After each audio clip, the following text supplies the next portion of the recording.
adaptations, the difference in the adaptations between what happens when we do endurance aerobic work and what happens when we do resistance, which is typically anaerobic work. Right? So the last piece of information, they're trying to look at what happens if we're asking the muscle to adapt to both types of stimuli. So we're doing concurrent resistance work and endurance work. Does that make sense? Okay. Now, you've got to be a little bit careful when you look at the data on this concurrent training, because most of the studies have been run on people who were previously untrained. So there's not a lot of information about what happens if we have an elite athlete trying to do both types of training. And most of the studies are looking at training that is either high in frequency, so they're doing it very often, and or it's also high in intensity. So again, quite specific kind of scenarios. So generalizing this information out to other scenarios is a little bit problematical. You've got to be a bit careful. All right? It's good to have in the back of your mind though, because then if you're training someone and you're doing both types and something isn't working, this could be an explanation why. Okay? So what they've found, if we do both types of training, is that if your goal is increased strength and you're also doing endurance work, that your strength gains are diminished. Right? So the endurance work has a negative effect on strength training. In particular, if you're trying to improve power, which makes sense if you think about it, right? Because my power is my type 2X with some type 2As, right? Strength and speed. And my endurance is my type 1s and some type 2As. So my power then is going to get impacted because I'm not doing enough work on those type 2X fibers, right? Does that make sense? That's how I kind of picture it in my head anyway. So it's possible that other types of anaerobic performance might be decreased if we do a lot of endurance work alongside them. Okay?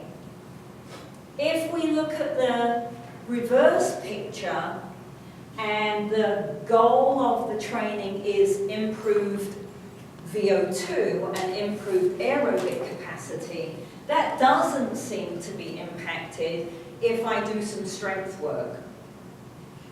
Right? So we don't have a negative impact of the strength work on our endurance capacity.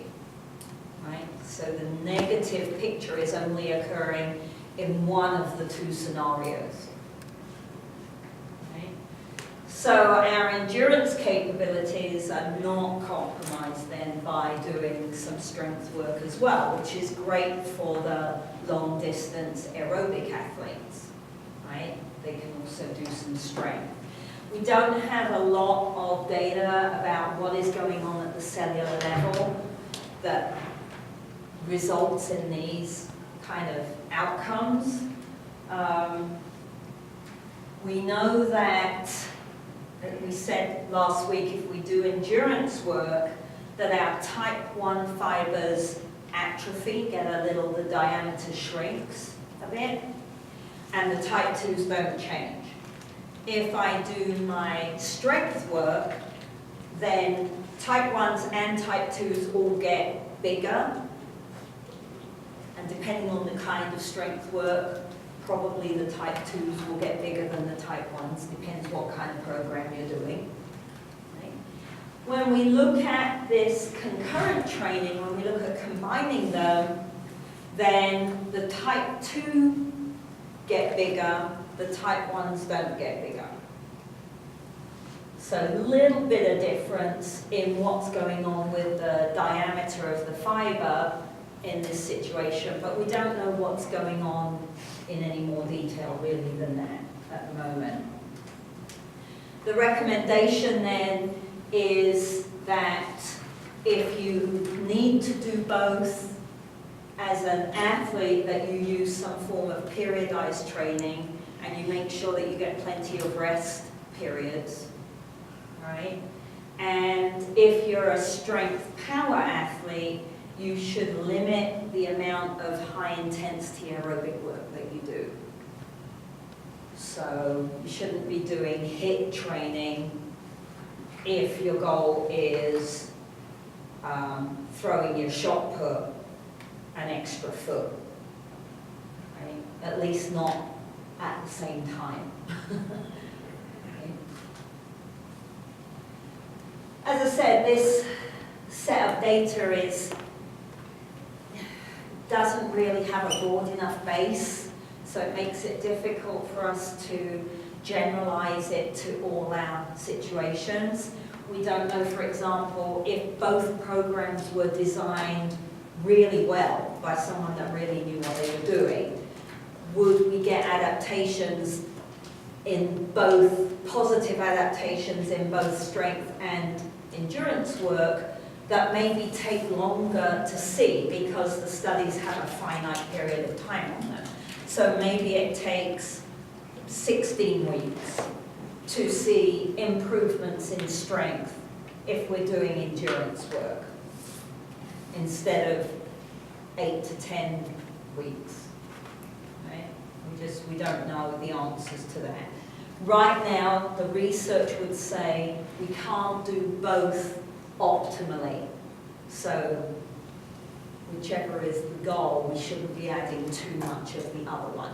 Again, this is if you're really, I think, if you're looking at an athlete. If you're looking at a general person, the health guidelines clearly say we should be doing some resistance work, we should be doing some cardio, right? But that person isn't interested in gaining masses of strength, right? So it's use it in the right context, I think, is the thing to pay attention to. Okay, yes, sir? So like if you have like a younger athlete, then what would you do? Like a middle schooler and stuff, like they need both, but like... I would probably, well, if they're middle school, you've got to be careful how much really heavy weight work you're doing with them anyway, because their skeleton may not have completely finished growing and developing. So you wouldn't be doing a really high intensity like 1 or 3 RMs with a middle school athlete. If you're looking at high school and you're looking at someone who's coming out of puberty and so we know their skeleton is finished, and now you're starting to add more weight, then I think you've got to decide what type of athlete are they. You know, if they're a strength athlete, it's not that you don't want to do any aerobics, but you don't want to do it at a very high intensity and you don't want to do a lot of it, right? Because it's really hard to grow muscle. It takes a lot of time and sleep and food and good training to grow muscle. And if you ramp up your metabolism by doing a lot of high-intensity endurance work, then you just can't eat enough calories at that point to grow muscle. So I think you have to, you know, as I say, with middle school, I would be really careful with weight programs, not do them, but be careful with them with middle school athletes. And as I say, with high school, if you know this person has finished growing, which not all of them will have done, when you're looking at the boys in particular, then it's a case of what's the priority for the program? Are they an endurance athlete who needs to get a bit stronger so that they can get a bit faster? Or are they a strength power athlete who you want to lose a bit of weight, or you want them to be able to train for 3 hours a day instead of 2 hours a day, so they need to be a little bit fitter in order to train longer? Does that make sense?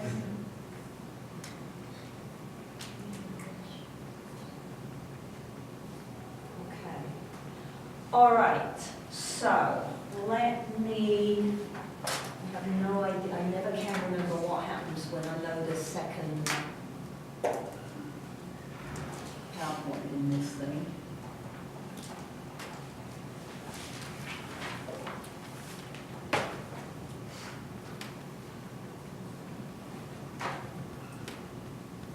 You're going to come up at the front, or you're going to come up at the back? What are you going to do?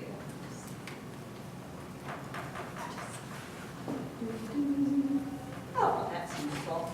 Okay, hopefully everybody was able to listen to the narrated PowerPoint, which I think finishes there. On that narrated PowerPoint, do I talk about concussions? No? Did I leave the concussion bit to do at the beginning of the class? Okay, let's talk about concussions. Since we were talking, since at the end of the PowerPoint I was talking about the central nervous system, let's have a quick chat about concussions, because they're a really big media item right now, and rightly so. There's some really horrific data out there about the long-term effects of repeated concussions for athletes. So most of the big drama media has been around football players, but there are certain other sports, soccer. Soccer has a high level of concussions because of headers and things like that. So it's just that American football is the media baby, so that's the one that gets a lot of coverage. And they're now attributing several suicides, rage activity, Alzheimer's, all kinds of problems are getting linked now. And when they are looking at the brains of some of these footballers who have died, then they're seeing significant damage in certain areas, particularly in areas of self-control and things like that. So it's a big issue right now, okay? So just a little bit, those of you that aren't athletic trainers who might not know what to look for example, a concussion doesn't always result in a blackout. So the individual who receives the concussion might just kind of think, oh, I hit my head, but I didn't black out, so I'm fine, right? It is possible that memory and coordination can be affected, so it's always worthwhile to keep your eyes open if you see someone hit their head, what's happening over the next period of time. Symptoms can be delayed, so they could go home feeling absolutely fine and wake up in the night or wake up the next day and be dizzy or feel nauseous. Some people with concussion have sleep disturbances, and you can see mood swings on really bad ones, right? They have kind of degrees of concussion. Worrying, I think, especially when you look at the age that we start some of these contact sports now, is that once you've had one, you are more prone to another one. And so often you get high school students who are coming into college ball who've already had 2 or 3 concussions, and now they're coming in to play 4 years of something that is going, where the hits are going to be much harder because they're playing with much bigger people than maybe they played with in high school, and they're already got some brain damage, okay? Epilepsy, depression, as I said, Alzheimer's, Parkinson's, they're now linking some cases of Parkinson's in retired football players back to concussions. And I have there's an article up there for you to read up on Blackboard about concussion in sport. Doesn't always happen in sport, right? My last concussion, I've had a couple in my life, and one of them was sport related. But the last one was, I climbed up in the tree to rescue my cat. And I had the cat under one arm, and I was climbing down, and I missed the branch, and I fell out of the tree, and I whacked my head off the floor. So it doesn't have to be sport, right? You can get concussions, all kinds of silly ways. But the article makes an interesting point that a lot of money and a lot of research has been done on trying to improve helmets for American football, for motorbikes, but that actually, particularly when you're looking at football, that having the better helmets maybe makes things worse because it makes the athlete feel invulnerable. Invulnerable. And so then they are more willing to go in for a hit, and they're less careful about going in for the hit because they think the helmet is doing the job for them. So it's quite an interesting article.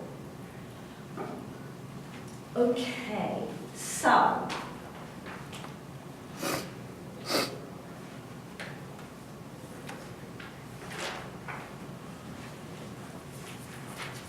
this is a schematic of a knee tap.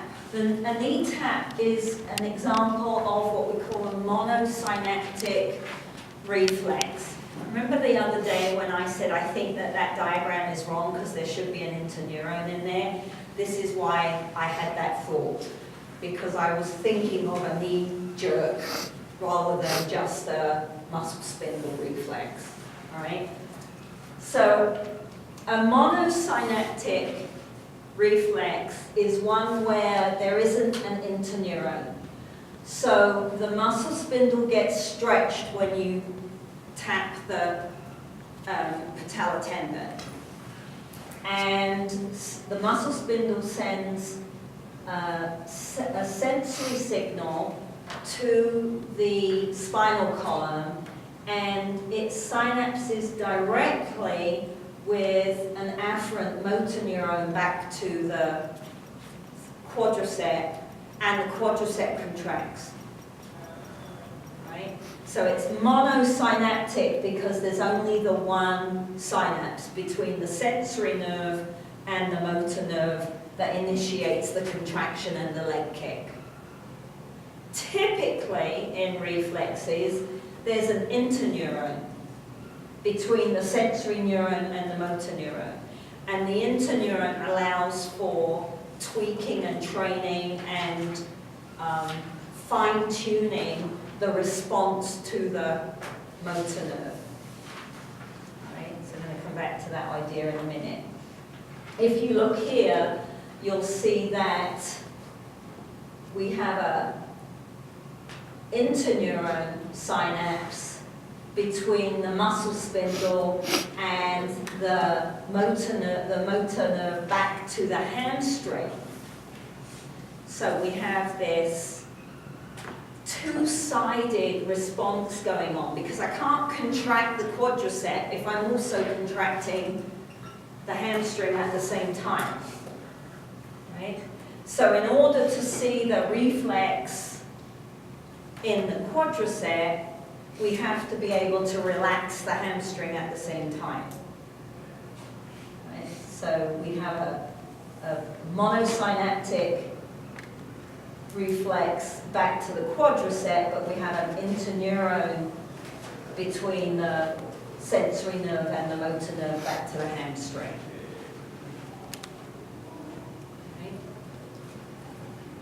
If you're anybody athletic training this semester, got anybody doing athletic training? No? Okay, because there's quite an interesting piece on page 120 for the athletic training students. If you don't have any of them, you don't have to. So then,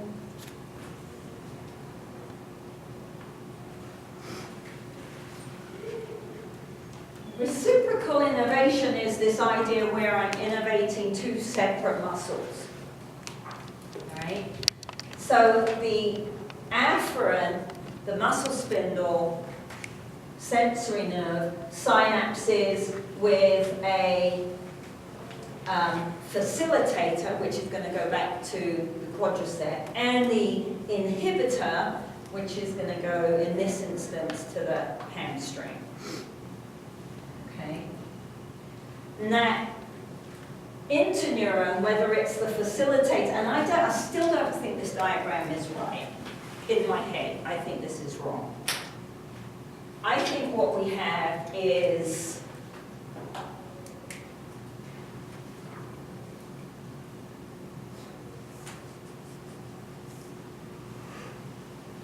that's a knee joint. So I think we have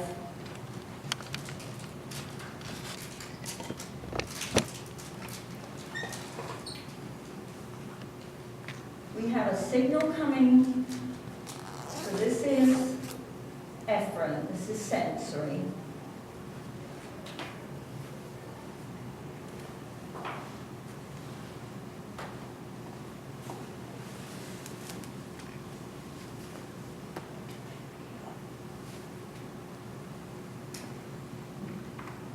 And this is afferent, this is motor.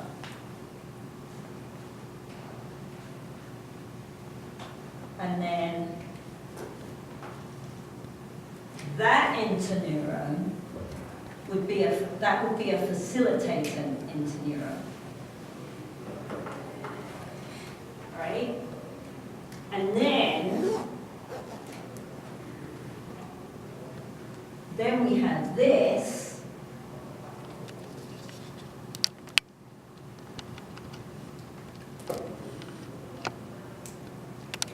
This is an afferent motor neuron. And this one is the inhibitor.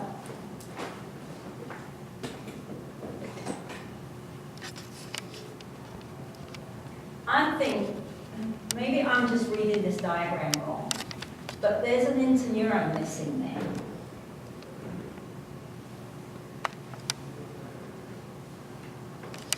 It looks like another picture of a knee jerk rather than reciprocal innervation to me.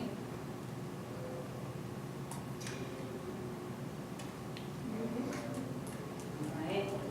So, when it isn't monosynaptic, when it's a regular reflex, right, then we have this reciprocal innervation. I innervate the facilitator, the primary mover, and I send a signal to the antagonist to relax. So it could be your bicep and your tricep. It could be that your hamstring is the agonist, right? If I'm doing curls, then this is going to be flipped around. That the hamstring is going to be the agonist and the quads are going to be the antagonist, right?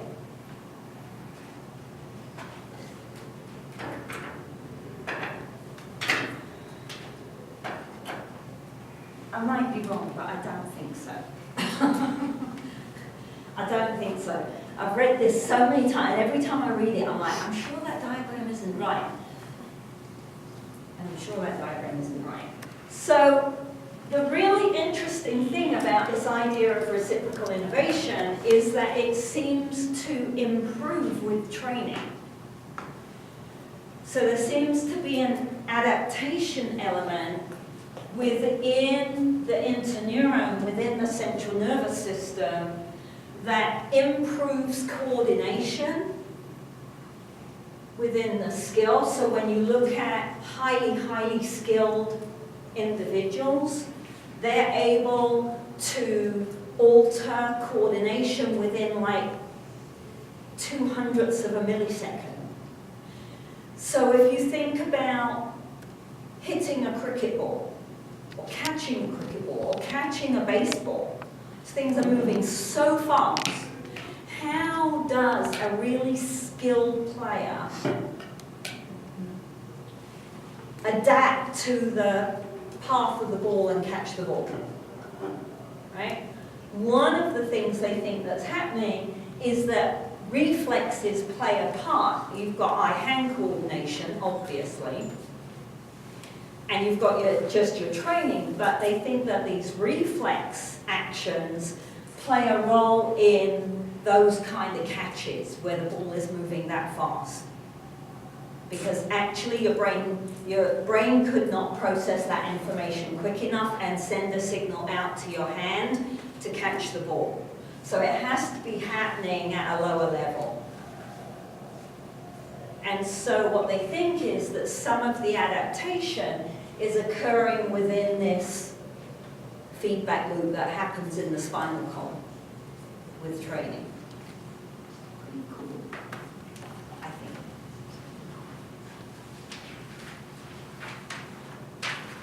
Questions?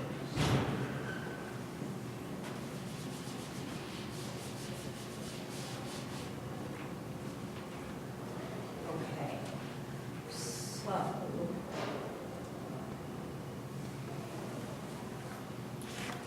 all right, so we've looked at the central nervous system. Now we have to move out into the periphery. Okay. Again, hopefully this is somewhat review. Okay. So I'm going to go relatively quickly. If it's too fast because it isn't review, yell at me. All right. So once we leave the spinal column, anything outside the spinal column counts as peripheral, even if it's right next to the spinal column, okay? And the role of the nerves in the periphery is to take information from the central nervous system out to other organ. So we look in particular at muscles, but it doesn't have to be muscles. And we have two divisions. The first is the autonomic nervous system, or the ANS. The second is the sensory nervous system, or the SNS. In our book, they call it the sensory somatic nervous system. I have to say in most resources, it's either the sensory nervous system or the somatic nervous system. This is the first time. This book is the only one that I've seen that kind of combines the two terms together.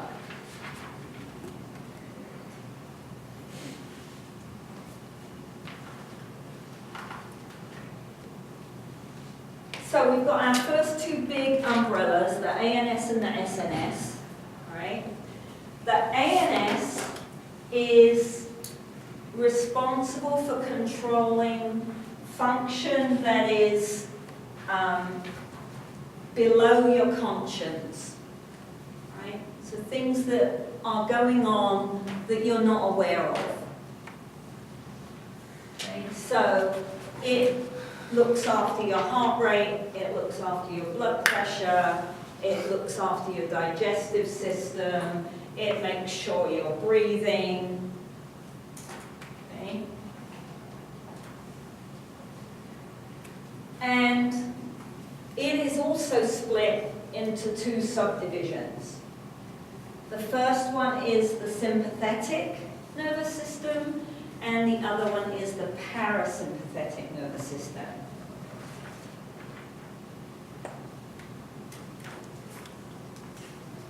Right?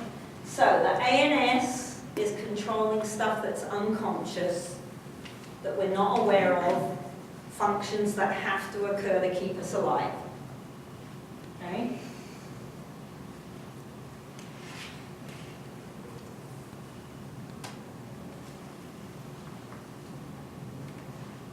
So the sympathetic nervous system is the one that we call the fight or flight system. It's the one that's responsible for us either punching the tiger on the nose or turning around and running away as fast as we can. Right?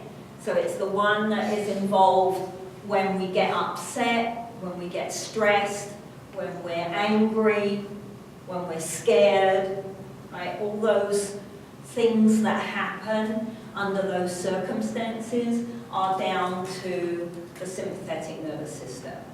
So it doesn't matter what the stress is, the physiological response is the same, okay?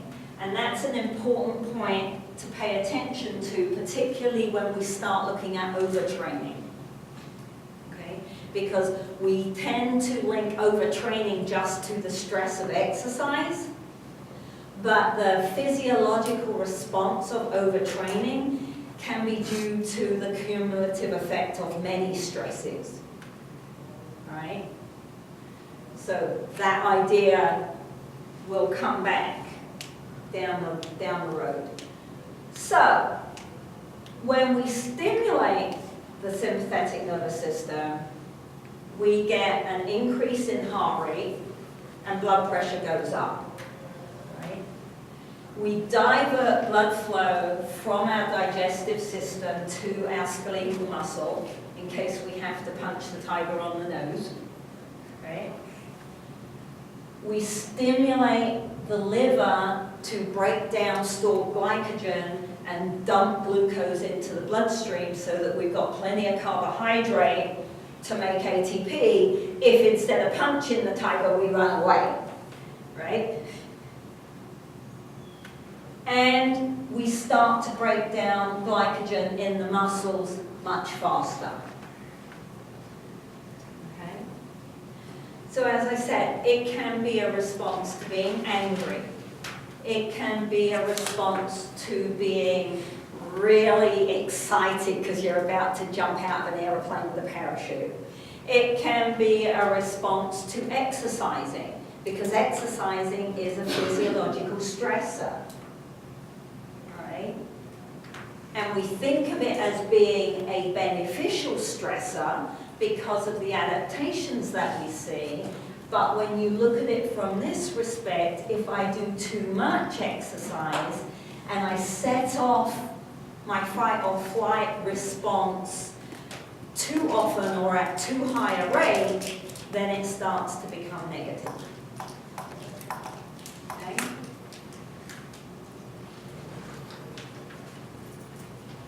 So the other half of the autonomic nervous system, the parasympathetic nervous system, is our rest and digest.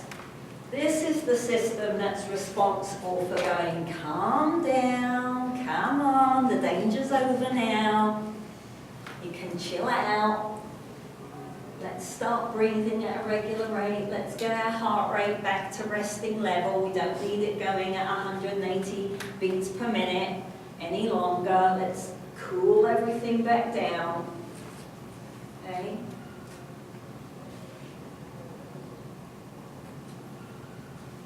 So it's also responsible for redirecting blood flow back to the stomach and the digestive system so that you can actually utilize the food that you ate.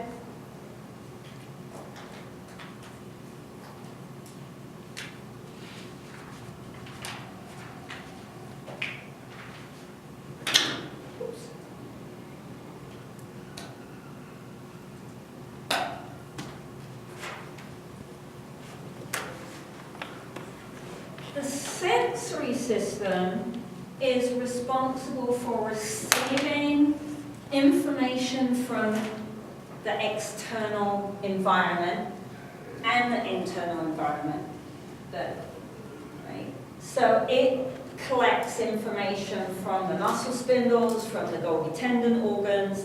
It collects visual information via your visual nerve. It collects auditory information, tactile information, okay?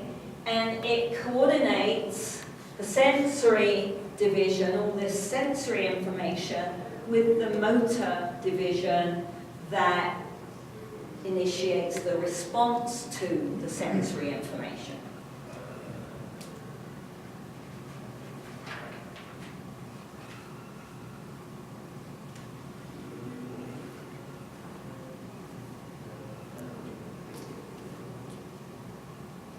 So a lot of the research that's done about the sensory, the SNS, sits under motor behavior, particularly under motor control. And we're going to concentrate on mostly the autonomic nervous system, because that's where we see adaptation and things happening that we want to be able to utilize to make us better athletes or healthier or...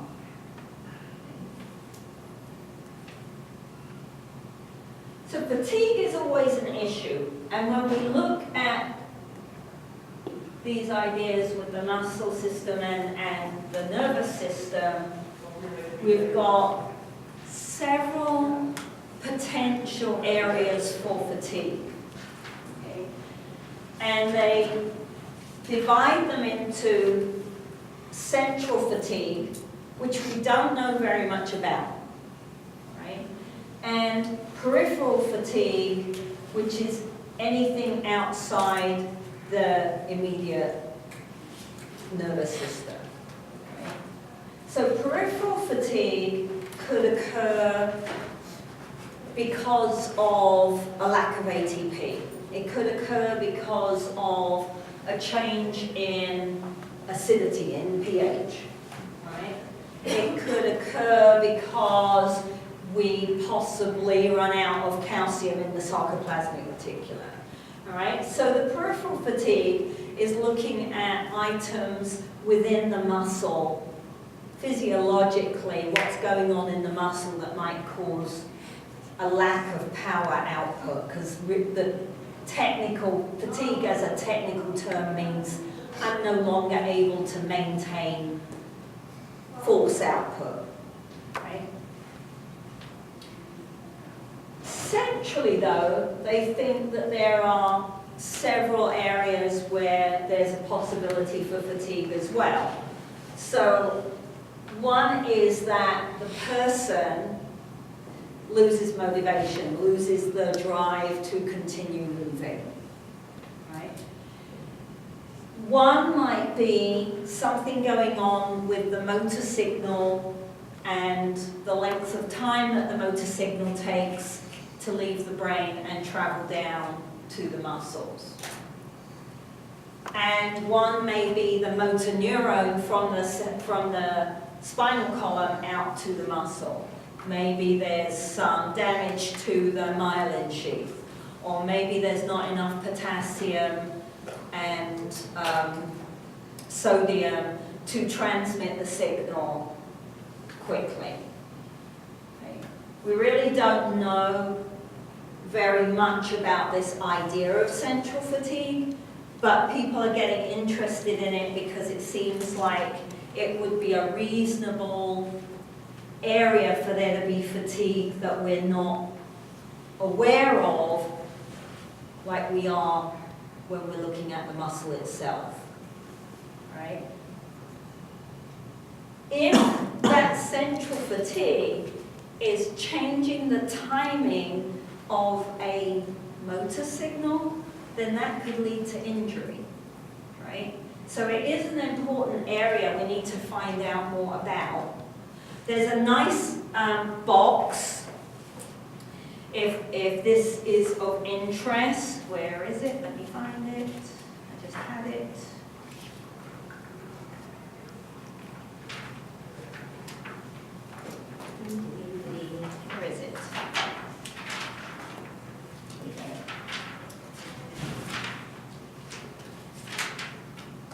page 126, there's some discussion about whether or not your nervous system can become fatigued as well as the muscle.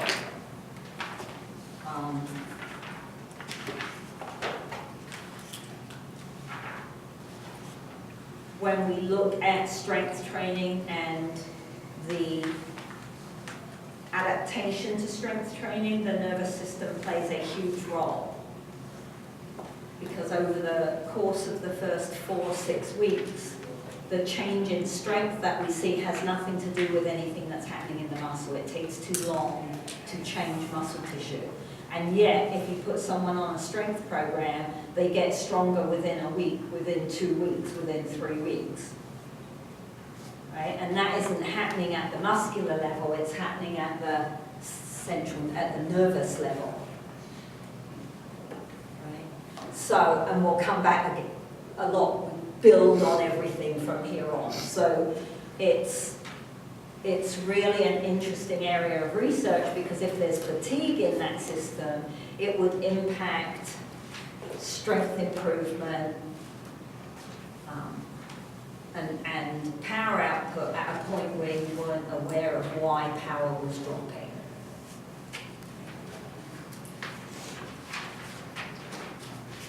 Okay. So on Friday, we'll pick up with looking at